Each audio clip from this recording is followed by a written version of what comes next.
What's up, YouTube? Welcome back to No Story Untold, Episode 2. And today, we're talking to ChrisWBradford. I'm your host, Emmanuel Mock, filmmaker and creative. Today, we're going to be discussing his creative process, music videos, artist rollouts, music scene in China, and so much more. Let's get into it.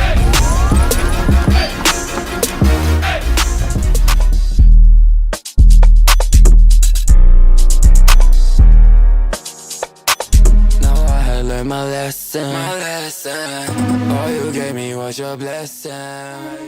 Back in the day when I first started, I was like just on these underground pages and like looking at the artists they would post. Some pages would be like upcoming LA artists, and I'd be like, okay, bet, and I would just hit all them up. I need videos. Like, I don't have any videos out. Before, I would really be like, oh, I can't do this. What made me do my own videos like fully is like I studied abroad in China. By chance, Young Feizo was on tour there, and by chance this other dude named Tonser was there. I just saw that they were on tour in China, and I'm the only option in China. So if they want a video, they have to work with me, bruh. I had one person to help me on the Tonser video I did and the Feizo vid. What's crazy is that the two videos I did almost completely by myself are the ones that people notice more. So I was like, oh, like maybe I'm not, like maybe I can do cool stuff. So I want to take it back to like the jump, like immediately. So like I'm really intrigued, like what got you first started to even like picking up a camera and get into filmmaking specifically? So I never had like, honestly, I just started watching a bunch of music videos, and this was like when Ransom by Lil Tecca came out, and that shit was like crazy viral. And I was like, yo, this music video is fire. I really liked that one because like I don't know if you guys seen it, but it's really like not the vibe of the song. Like, he was just had a straight face with like girls around him and shit. So I was like, this is fire. Like, music videos that aren't like don't fit the song is so cool. So I just started watching hella shit, and I was like, bro, I just want to try this. Word. Yeah, that's it, really. Straight away. So like when did you like start like actually like filming? Like how many years ago? Yeah, I started when I first got to college. So my first year in college, I just started hitting like rappers up in LA and stuff, because before that I lived in South Carolina for high school, so there was nobody to shoot with, and I didn't know like anything. So I was like, as soon as I get to college, I'm gonna start like running that. I'm interested, like, did you go to film school, or what did you study when you were in school? Nah. Well, right now I'm doing business in college. And then before that, I had no film, anything. Like, the only thing I kind of did, it was kind of bad though, like I wasn't good, was yearbook photos in high school. That's it though. I just had one, like this Canon Rebel T6. That's the model. The Rebels, and, yeah. Yeah, and I just had that, and that's what I did yearbook on. And then when I got to college, that's what I started doing music videos on that little like bad, like like that camera is not good for videos, but that's what I had. So yeah, I had no training. I just ran into it. Word. So that's kind of crazy, because I mean, I don't know like what your first videos look like, but from what I seen like a year or two ago, you was on fire. I can't lie. Yeah, no, my first videos, bro, like I used to think they were so fire. I was like, but looking back on it, nah. But you gotta start. So everybody thinks that, I think, when they first start videos or photography or whatever, like they're like, this shit's so fire, and then like a year later, like, bro, like why did I post that? But that's the process. No, 100%, I agree. Because I used to think after I like edited my, I remember I used to edit them, John, so quick, not like super quick, but like a few hours, I'd be like, yo, this is just like the best thing I've ever seen before, bro. And then literally, bro. And then you look back like 6 months later, or even the next video, like, bro, how did I put this shit out? No, yeah, bro. I did used to edit my first music videos in CapCut, bro. And I feel you. And I didn't know anything about resolutions. I didn't know anything, so I was like, it was a crazy process, bro. But yeah, I learned shit along the way, so it's chill. No, I feel you 100%. You definitely. Yeah. Well, no, I definitely was in the CapCut game for a minute too, and then like I also made like a music video like when I was in middle school. Like me and my cousin used to like rap together in middle school and shit. Yeah, oh, that's fine. We I think it was, what was it, Sony Vegas, bro. It was like years back. You feel me? You know, I'm interested because you didn't go to like per se film school. You're learning business right now, but how does your storyboard process, if you even storyboard, but how do you like come up with concepts for these crazy visually looking music videos, man? Um, yeah, so honestly, like I don't know if it's different or not. I don't know any other people's processes, but for me, I guess some my best videos, like my biggest ones, I've listened to the song for like 500 times, like over and over while walking or driving, or like I'm talking like over and over until I like almost hate the song. And then every time I listen to the song, I get new ideas about shit, and then I finally like write it down after like if I have more time to plan after like a week or two, I finally write whatever I was thinking down. Um, Honestly, if it's like a good song, I'll come up with some cool shit because it's all about both creative sides of like the song and the video. So I just shit just pops into my head. I don't really know. Like sometimes I see cool shit a while ago and then it pops up again in my head and I'm like, "Oh, I could try that on this song." So it's like that. That's how it really works. So after you listen to the song, like, is there like a certain setup you do, or are you like just like writing down how you want to see the final product, or like how does that look? Um it's different. Like even I'm setting up a big video right now and like literally last night I was like, shit, just it literally just randomly popped in my head. I was like, oh shit, I have to write this down like right now. So I just went to my notes so I don't forget that idea. And then like it just happens randomly. And then after like, let's say I'm like, okay, I have to like put all this together now. That's when I write it down in like a whole treatment based thing and like with references and screenshots and all that. But until that, it's just a bunch of shit in my notes app that's like random. And that's literally it. Word, I feel it. I feel it 100%. Yeah. And wait, that got me thinking. So after you make like the treatment, of course, and the references, like how does that look like going back and forth with the artist? Like, are they like giving you? I know it probably depends from project to project, but are they giving you like Yeah. a lot of like control to just say like do whatever, or like are they like coming back with different ideas? How does that usually work? So from the jump, when they send me a song, I'm like, do you have any like set ideas already you wanted to try? Because then if they do, honestly, most of the time they don't. But if they do, it's like, okay, I can start from here and like then. But like honestly, a lot of artists now, ever since I've kind of built my like name or whatever, they're just like, I want to see what you come up with, and then yeah. But that's now. But before, like people were like, I want to do this, and then I just built off that. So it's just it's a matter of like trust when the people like just let you do whatever. I like that now because I can just come up with whatever I want. But then when I give the rapper or the artist like the treatment, then they're like, oh, this is cool, but I don't know if this will fit, or maybe they just love it. It really just depends on artist to artist. But yeah. I feel like artist or artist definitely depends. Yeah. That's crazy though. So like once you've built that name for yourself, I want a Chris Bradford video. Yeah. No, that's Yeah, tough. that's I really like that because then once you have full creative control, honestly, you can just do whatever. Even if it's like low, even if the artist doesn't have a crazy budget, like y'all can figure it out. Especially if it's like a good idea. Like you don't have to have crazy money to do um ideas. It's just about working around whatever. But that leads me into like what I was thinking about next. So like, I'm sure it's probably looks very different from person to person. But like, how do you network per se, or like figure out how to like new people to work with as far as like on your crew and like people you're shooting for? So back in the day when I first started, I was like just on these underground pages and like looking at the artists they would post. And like um some pages would be like upcoming LA artists and I'd be like, okay, bet. And I would just hit all them up. I didn't even care like who it was. Like I was just like, I need people, like I need videos. Like I don't have any videos out. And like that's how it started before. It was just so many DMs over and over, just people on pages. And then it just leads into like after a while, it's just like, oh, I have the artist is like, oh, I have this friend who's kind of like has some traction on this song and he wants to work with you because you worked with me, and like that's literally how it builds until like you're working with like a big artist because that's the other artist's friend. Like it's just chances like that, honestly. And then for crew, it's just meeting people I don't even know. I think uh for me, I don't know if it was luck or not, but I got put into like a group. They were like, oh, this like director was like, oh, I want to like put you in my like in this group chat with a bunch of other directors and DPs and stuff. And I was like, all right. And then that's literally just how I met more people. And like I was like, oh, like this, it'd be cool to try out like a crew, because before, up until like honestly recently, I didn't do any crew stuff. It was just me.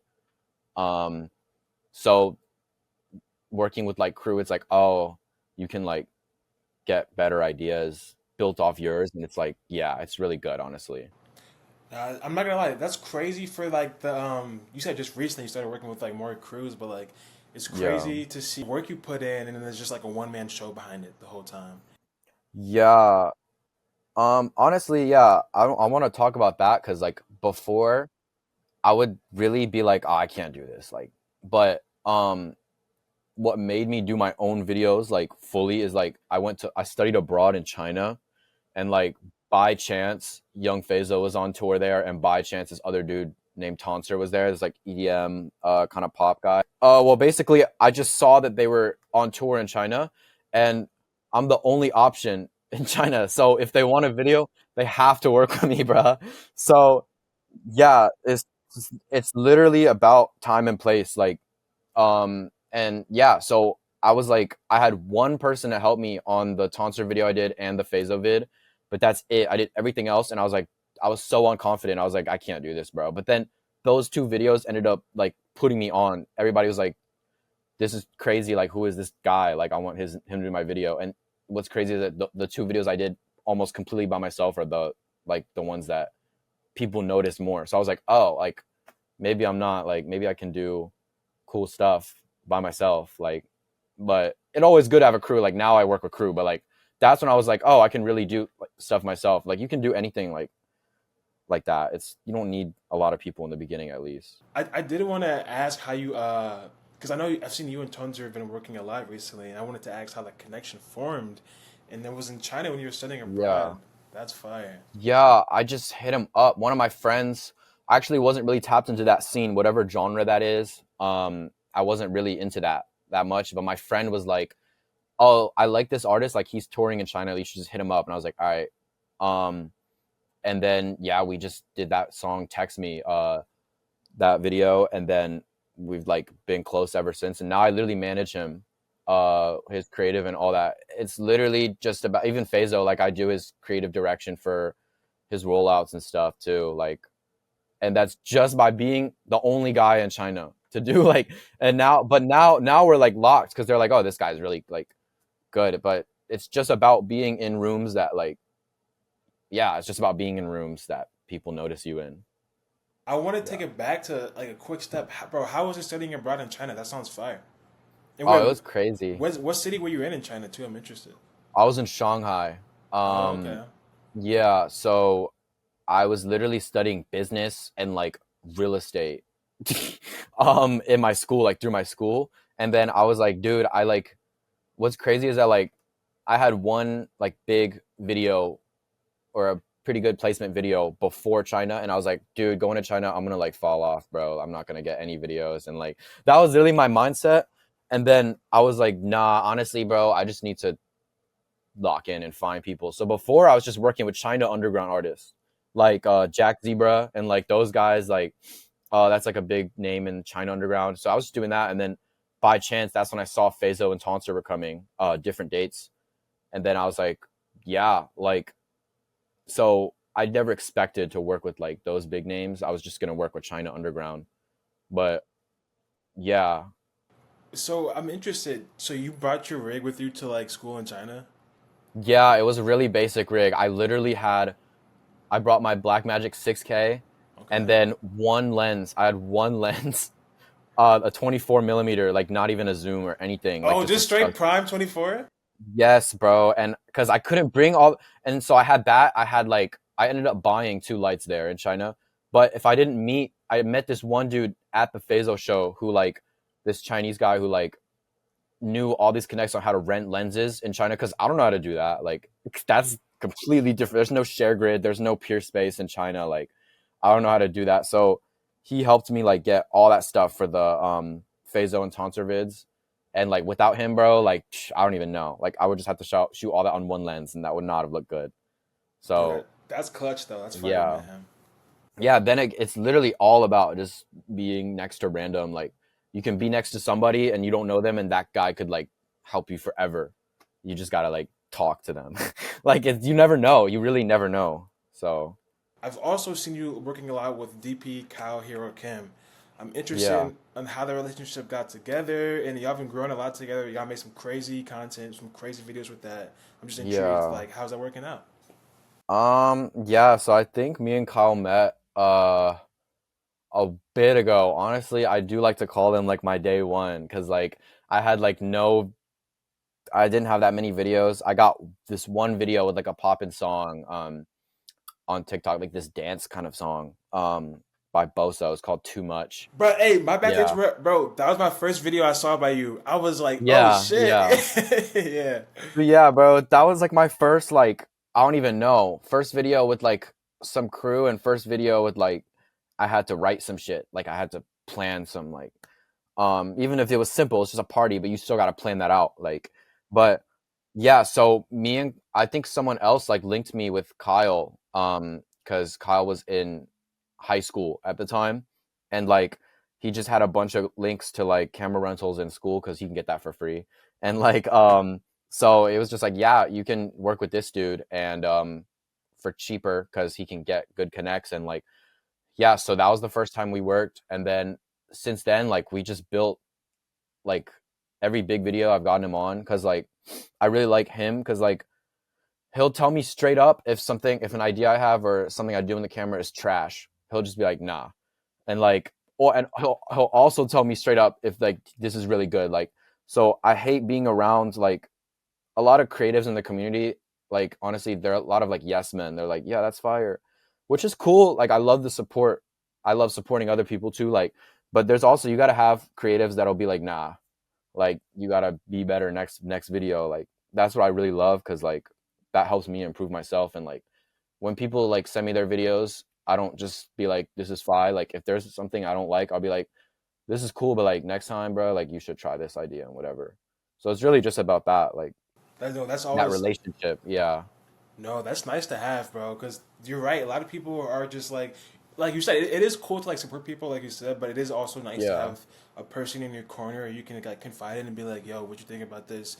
What should I do differently next? You know, because Yeah. like you said, how would you improve, man, if you don't have that person? Yeah. Like, honestly, bro. And I used to like not even like that when Kyle used to tell me some stuff like I need to work on. I was like, man, this guy is just hating. But honestly, it's not that, bro. Because every video I like know what to improve on next, and every video it gets better than the last. So it's like, because I have criticism like that, like um so it sucks hearing that, but like you need that, because you're never gonna improve like if you don't. So Facts, and dude, that's yeah. super nice to have it. Like you said, that's the goal. Every video they get better and better, bro. 100%. They got me thinking, man. Do you got like any crazy on-set stories or like any wild moments being on set? I'm trying to think. I think, well, it was just crazy because like when I was shooting Run by Phaso, that song, we had to like, well, first of all, it was all in the rain. It was like this misty, annoying ass rain. You know what I'm talking about? Where like it's like kind of raining, but it's not, but it like gets in your clothes. And it was like that the whole day, the whole day. And like that was the only day we could shoot, because Faisal was about to go to another city. And he was like, like, if we want to shoot this, we got to do it today. And I was like, I had one day to prepare that shoot, by the way. Like, One day, yeah. Yeah. bro. So no, because that was my first, like, in my opinion, that was my first, like, oh, he's giving me full creative control, like a storyline video too. Like, I gotta lock in. Like, I have like, so like I said, my friend Wilson, the assistant director on that, helped me get the lenses and all that, and then I just wrote the whole thing. We somehow got a girl in that short time period for the Wait, video. Like, wait. What do you mean somehow?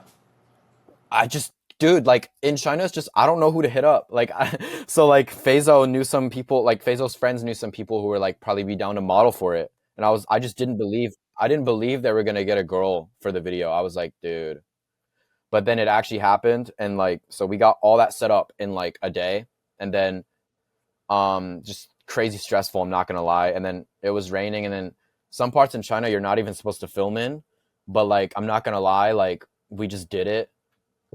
And like we just had to be low key about it. And like the part where he's running in like the city square part, like that you're not really supposed to shoot there. There's like guards and shit. And like we were like, nah, we just gotta run it. Like we just gotta like go right now. And like I was low key like kind of scared because there was some like we were shooting while he was running and people were like calling out to us. I was like, oh shit. Like, but then we were like,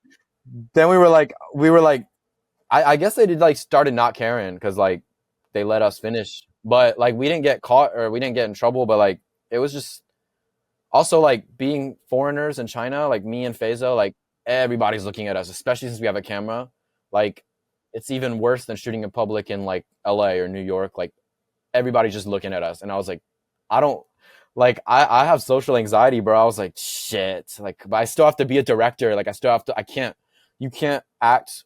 Even if I was so nervous, I was like, oh, it's over, bro. But like I can't act like that because then the artist is not gonna take shit seriously.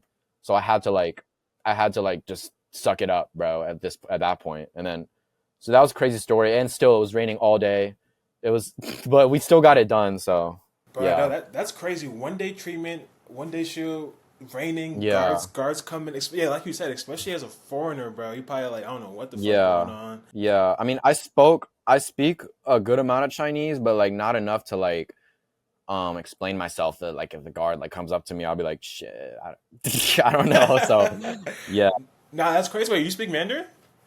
Yeah, part of my family is Chinese, so Oh, dope.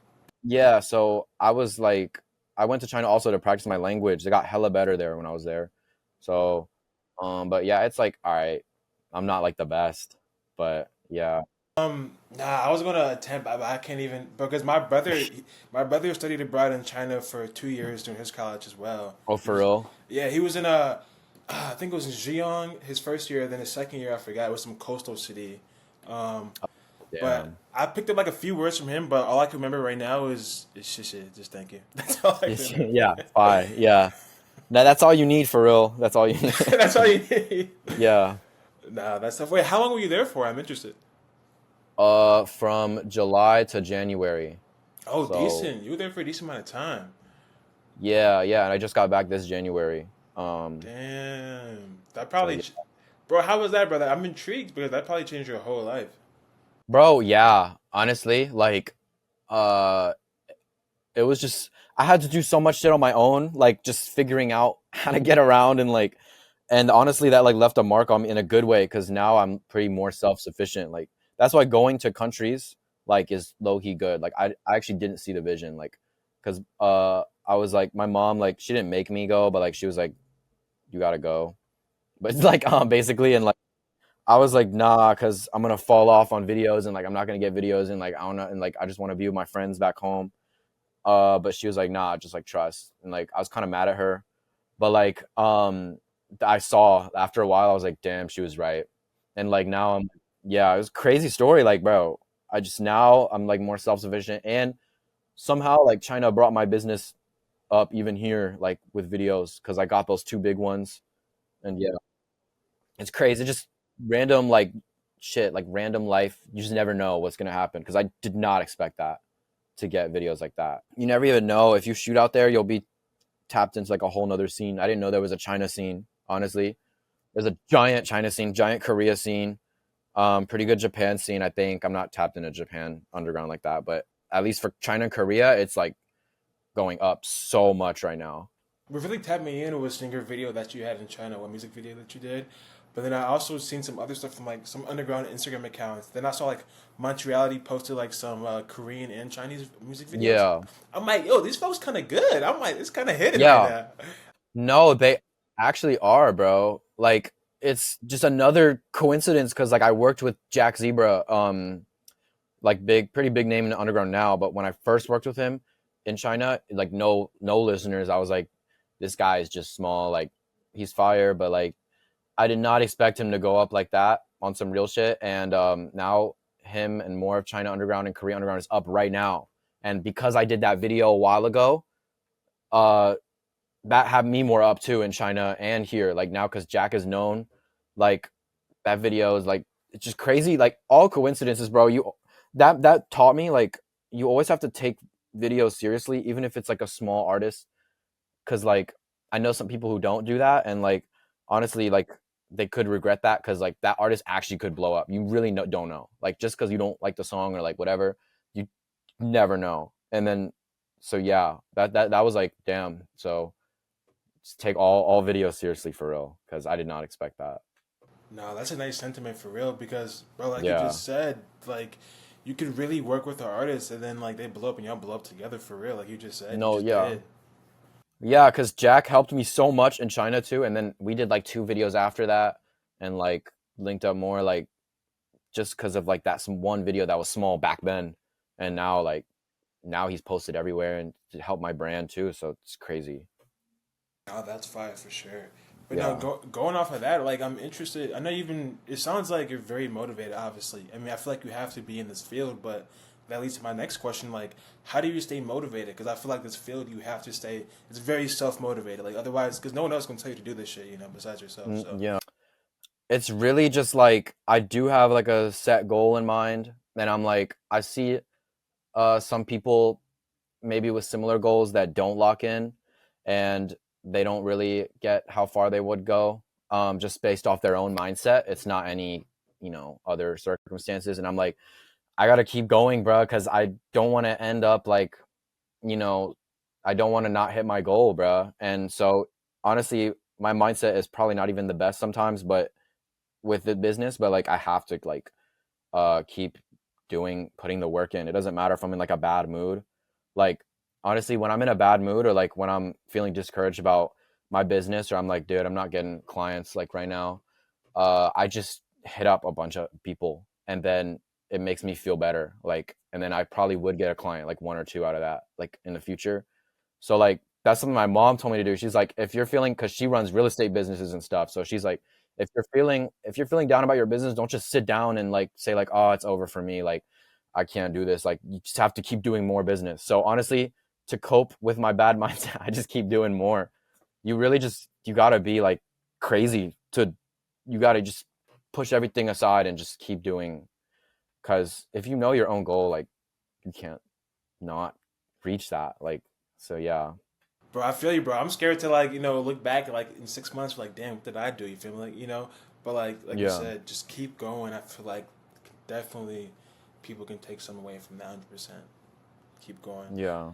But I'm intrigued. You were talking about clients, so you told me like how that you're like reaching out to clients. You were DMing a lot back in LA, but like how does it look like getting client work for you? Oh yeah. So I mean, just long story short, it started with just me DMing everybody only, and like no one ever hit me up. Now it like I hit select people up if I really like the music, but it honestly carries itself now. I just have good clients that keep coming back for work, and like um yeah, pretty much it. And sometimes just random people hit me that I'm like, oh shit, like um but that only happens now because I was the only person hitting people up back in the day.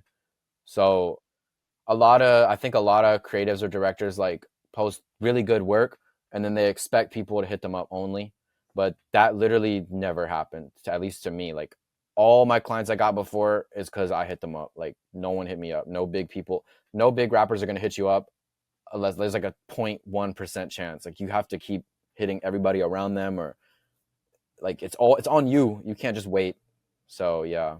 So I'm want to get into your artist management and your creative direction a lot because I know these people that you do artist management for now, at least a couple. You worked before in the past for music videos, but like, how did you even get into, or how did you initially have that thought to start doing like artist management or managing artists? I don't even know. Like I started the first person I did like rollouts for, I guess, for like album and all that stuff was with Tonser, and he just trusted me to do that. And then I was like, oh, I kind of like this. Like I kind of like doing like more behind the scenes, and like helping with track lists on the album, and like, oh, what cover art looks better, and like what should I post on Instagram? Like what should the artist post on Instagram? And like, and I was like, I really like this. Like, what is this? I didn't know what it was called. I was just like, this is fi.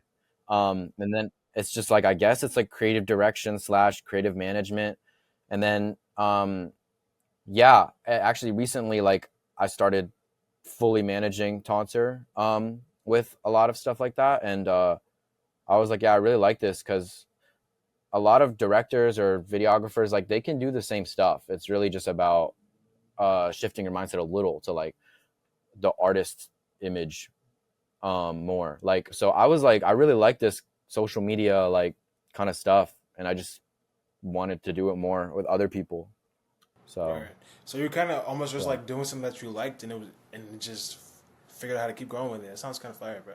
Yeah, literally I just tried it. I don't know if it's the common, I don't know any, I just keep doing it and I Right. really like it. I just do that in videos. So Nah, that's dope. Because honestly, I feel like you said that in videos, yeah. Because I feel like for myself, I've I've I've grown to like facilitating and producing things more than just creating and directing and editing videos. Like that's fun. I enjoy it. That's how I started. But like this summer, I just got off of teaching filmmaking at this local public access TV center downtown over yeah, here, and that was fun, bro. I enjoyed it.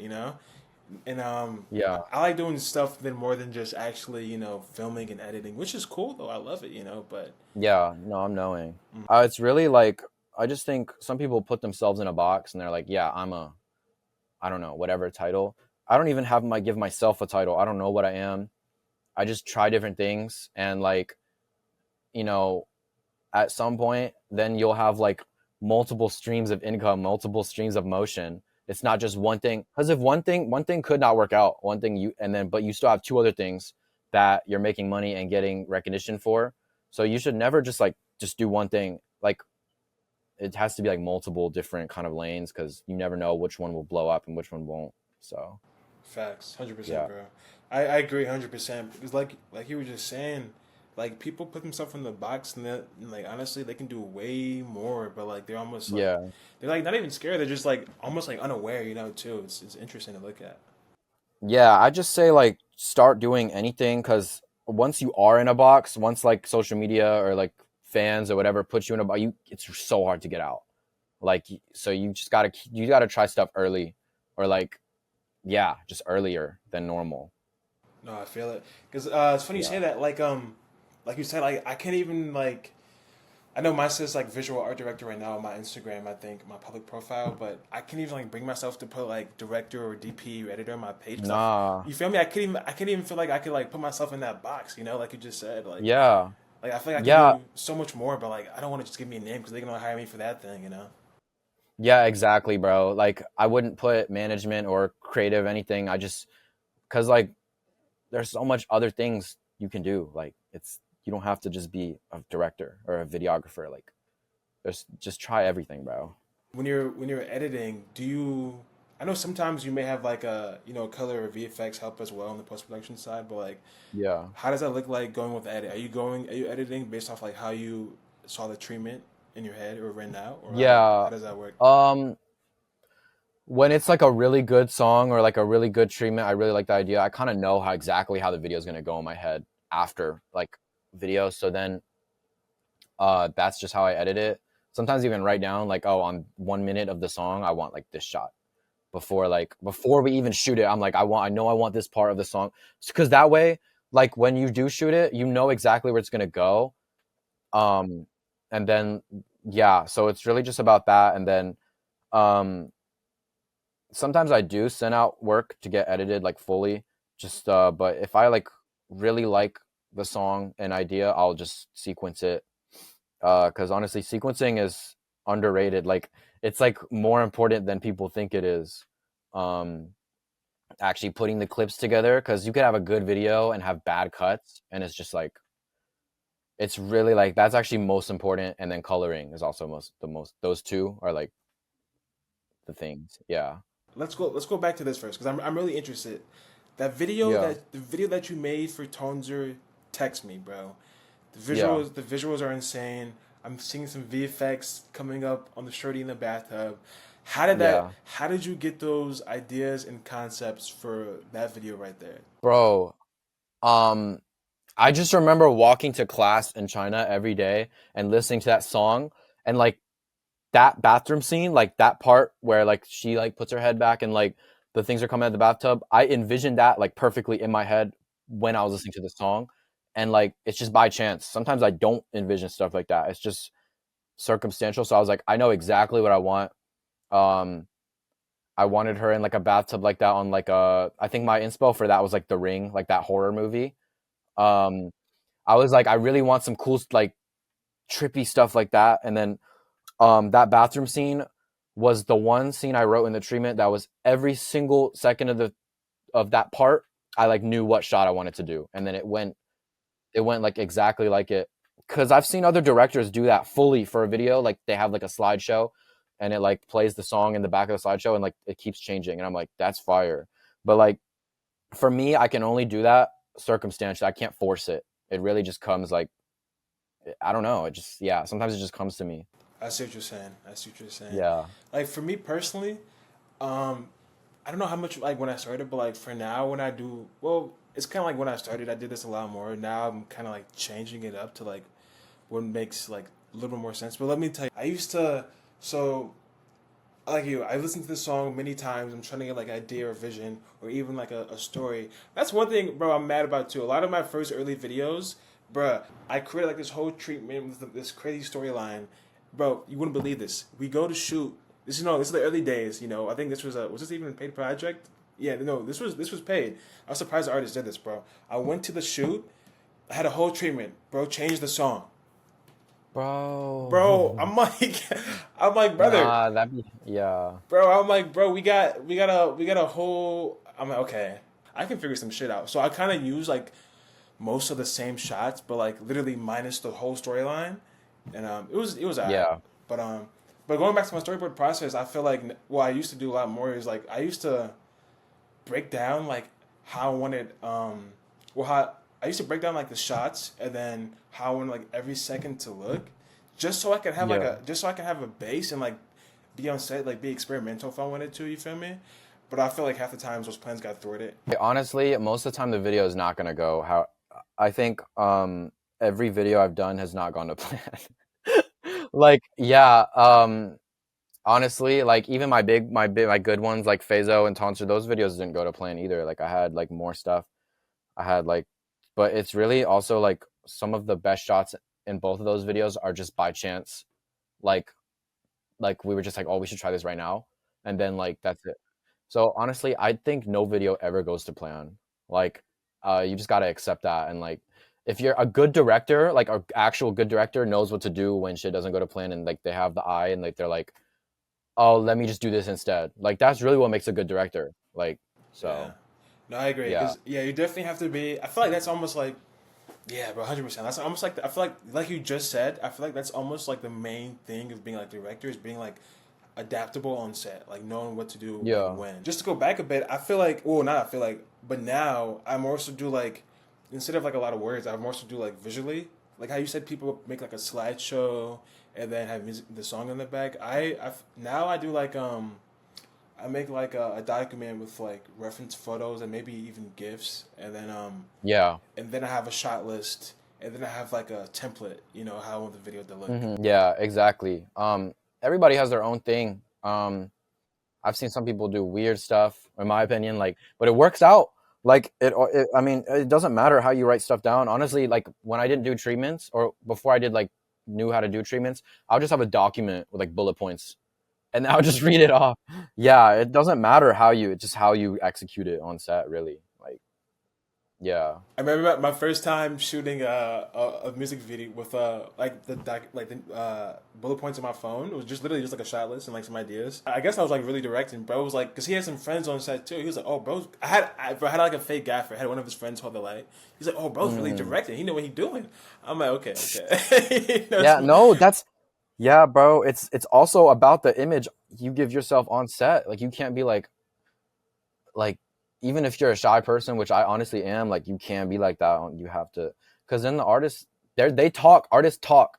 If another artist, like a big artist, is like, oh, how was that dude? Like his work is fine, and you didn't give a good impression, bro. You're not getting that. You're not getting another placement. Now you're not getting a placement from two people, and then it keeps carrying on. So like you can't. You gotta be confident. Even if you force it, just yeah, No, I agree. 100. I feel like yeah, 100%.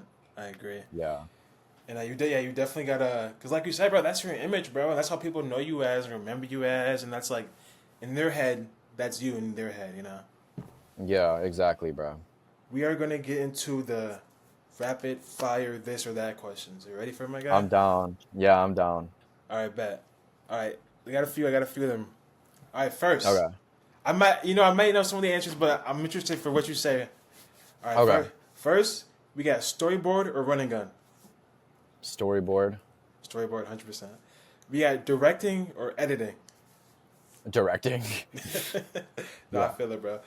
Premiere Pro or DaVinci Resolve. Premiere. Premiere, word. Yeah. Okay, I'm gonna talk Yeah. about that. LA or ATL. ATL. ATL, word. Okay. Yeah. All right. We got Sony or Blackmagic cameras. Probably Sony. Sony. Sony Word. is just better, I think. Yeah. Word. Okay. Fair. Color grading or sequence editing. Sequencing. I'm so bad at coloring. I don't handle that. I don't handle that. And then last but not least, we got directing or creating artist rollouts.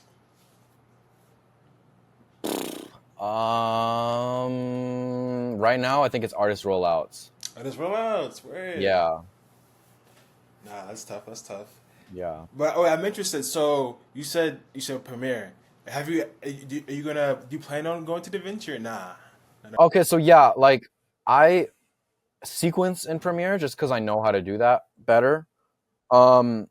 If I do try to color stuff, I actually do use DaVinci. I don't think you should use Premiere for DaVinci. I mean Premiere for coloring.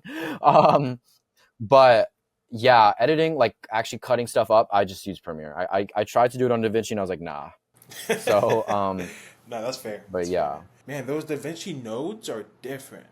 Yeah, I'm still learning that right now. Like, because I want to get at least decent at making a cool LUT or like a cool look, but that stuff is hard. Like, I mean, you really just gotta watch YouTube No, on that. no Yeah, facts, bro. I've done like like a little bit of color grading in DaVinci, but mostly like I had to do like some green screen work but yeah, they're different for sure. But like you said, I do want to get my color grading good in DaVinci. I do want to become like a good colorist for sure. yeah. Nah, same. I'm working on that right now. So Yeah, it's definitely a challenge, bro. But some of the colors I be seeing be looking too crispy. I'm like, bro, I need to do that myself, you know? exactly, bro. It's honestly, some people say it's not as hard as you think. So I'm just working at it. I tried to do some stuff the other day. Like, I think it's just about like. It's all YouTube, bro. You don't have to go to film school, really. Just watch YouTube. That's how I learned some camera settings, too. I just watched a bunch of YouTube. Yeah, you could just start, and I literally was watching so many YouTube tutorials on, like, FPS and shutter speed. I didn't know any of that. And I used to shoot on horrible settings. I was like, oh, I don't know what the camera is telling. So, bro, like, you don't need to pay for that stuff, honestly. Like, just go online. Go on TikTok. Reels has fucking tutorials now too, bro. Well, I want to talk about you said Sony when you said Sony or when I said Sony or Blackmagic. I'm intrigued because I know you also work a lot of BMPCCs, but Yeah. But Sony too. Yeah. So some videos I use Sony when I shoot my own, like when I shoot like let's say I get a smaller commission, I'm just gonna use my camera. I honestly Blackmagic colors I think are way better. Like the colors, but Sony is better in like low light and like has pretty good ISO. And Blackmagic doesn't. Honestly, it's really just about what you want. The reason why I use Blackmagic is because I really like the colors on like my own personal stuff. But if it's like a big label video, I'll just rent a better camera like RE or Red or yeah. So it's a really good starter camera though, or like not even starter. Like it's good. It's just good, but yeah, I use different ones for different situations. I feel it, yeah. I do like the Blackmagics for sure. I can't lie. But the first time I put the FX3 in my hands, bro, and then I saw the low light capabilities and the focus, Yeah, I was bro. like, oh nah, this is crazy, bro. Yeah, dude, because Blackmagic doesn't have autofocus, but I think that actually is a cool look because I like stuff that's sometimes out of focus and then goes into focus. Like I like that look actually. So it's just about what you like. If you like always in focus, then yeah, just do not get Blackmagic. But like if you like that artsy kind of look, then yeah, I would keep that. But I'm interested. So when you're renting out cameras, are you going through like ShareGrid or what do you use? Yeah, so ShareGrid is the best way to go. But when I work with DPs, sometimes they actually own it or they have their own rental houses. So, but honestly, if you're not at that level yet, just do ShareGrid. You can get stuff for so cheap on there. I still use it, like $50 lenses for like 3 days for a weekend. Like, Nah, for real? yeah, bro. Like you can get some cool like like a probe lens. Like I use this probe lens for this Zip Baby vid. That was like $48 for a weekend or something. Um, I mean plus tax probably like 70. But honestly, bro, like you can run that. It's more about like I think people get scared or like smaller directors get scared when they like think about rentals. They're like, I don't have the money for that. But if you have a little bit of money and want to try some stuff or just talk to the artist, like you can get some cool stuff on ShareGrid, like for cheap, really cheap. It's really about connects too. Like a lot of the stuff, since I'm friends with like good DPs or lighting people, they're like, oh, I got you. So it's that just goes back to like, it just goes back to like making friends in the industry, really.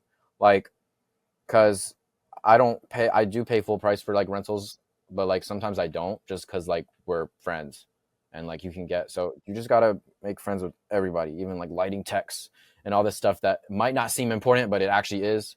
Like to know them, you just, cause then they'll be like, oh, I like this idea. Like I want to come on set. Like I can get you like $200 off or whatever it is. So yeah, that's how it'd be at least in LA and Atlanta too, cause I shoot both. So it's, yeah, just about relationships. That's dope. I'm trying to, bro. One day soon, hopefully within the next couple years, I'm gonna open my own rental house, bro. I want to have, That's fire. I want to have a decent amount of cameras, some lenses, and some lighting. And we'll keep it Yeah. there. And I want to have like a studio in there too. You can shoot like a nice simple studio, like a cyc wall, maybe some backdrops and like a few Yeah. props. You feel me? Bro, that stuff goes a long way. No, that's fire. I know people who rent out just their camera stuff. They make money like every weekend. Like on that's just on like a camera body too. So if you're doing walls and stuff, bro, you'll get all different. So you'll get like prom shoots, you'll get like everything, bro. So yeah. So I got one last question, Chris. While we're still on here, Okay. if you had to go back in time in 2 years and tell yourself anything, what would you tell yourself, if anything? Probably don't be so stubborn. When it comes like video stuff, I didn't know anything, but I was like, nah, I know what to do, but I did not know like about settings and all this stuff. And then everybody's path is different, but like I feel like I could have gotten more stuff earlier if I just wasn't stubborn. So it's really just about that. You got to be hella open-minded. Like you got to acknowledge that you're not good and then just keep working at it until you were like, okay, I kind of know some stuff now. It's really about that. It's just don't be so stubborn. Wow, man, fire! I feel like a lot of people Yeah. can take that into consideration for sure, 100%. Yeah. Well, I appreciate you having another pod and taking your time, man.